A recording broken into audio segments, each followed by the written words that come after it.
the last witness of a forgotten war. In the dim light of my small room, the familiar scent of aged wood and dust surrounds me like a comforting shroud.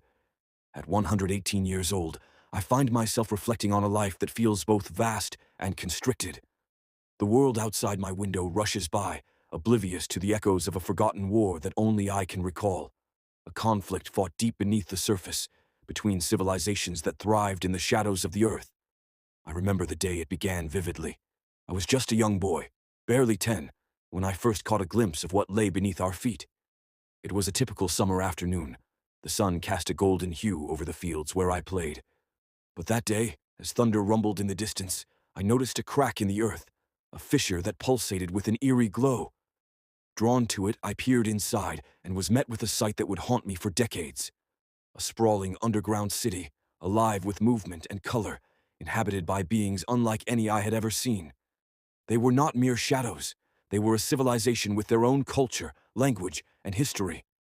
I watched, hidden behind the safety of the surface, as they engaged in a fierce debate over resources that were dwindling due to their own reckless consumption. I could hear their voices, sharp and urgent, resonating through the cavernous halls. But it was not long before this debate escalated into conflict, and I witnessed the birth of a war that would change everything. The battles were unlike anything I had ever imagined. The ground shook with the force of their weapons, and the very earth seemed to cry out in pain as it absorbed the violence. I saw creatures harnessing energy in ways that defied logic, manipulating the elements with a mastery that left me in awe and terror. I was a witness to their suffering, their pride, and ultimately, their downfall. As the war raged on, the once thriving civilization began to crumble, consumed by their own ambition and the desperation of survival.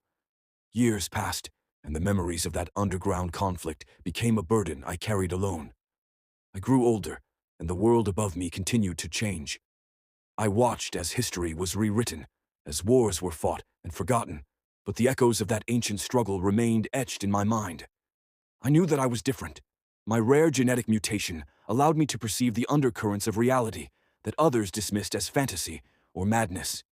When I finally gathered the courage to speak of my experiences, I was met with skepticism. Doctors, friends, and family dismissed my stories as the ramblings of an old man losing his grip on reality. Senile, they whispered among themselves, casting me aside as a relic of a bygone era.